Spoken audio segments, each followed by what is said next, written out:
The story we're reading today, this familiar story of the Samaritan woman and her conversation with Jesus at the well, has a very interesting beginning. If you go back to the early part of chapter 4, you'll see that John tells us that Jesus had to go through Samaria, as if there was some kind of compelling or compulsion, some kind of unction that he couldn't do anything else but go through Samaria. Well, the fact of the matter is, he didn't have to go through Samaria. There was a way to go around Samaria. In fact, most practicing Jews did so. They considered Samaria to be a dirty place. The Samaritans were dirty people.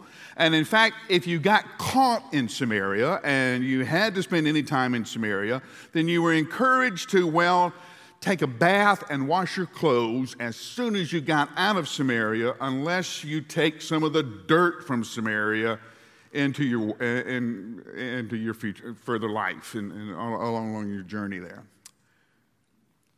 A lot of times, people just went around Samaria. You didn't have to go there, but Jesus had to.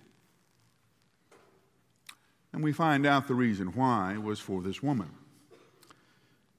This woman who had been praying. Now, she may not have known she was praying at the time she was praying. Sometimes our most honest, sometimes our best prayers are the times when we don't realize that we're praying. We're just being honest. It's those times you're caught in the hospital hallway and you say, oh God, this can't be happening.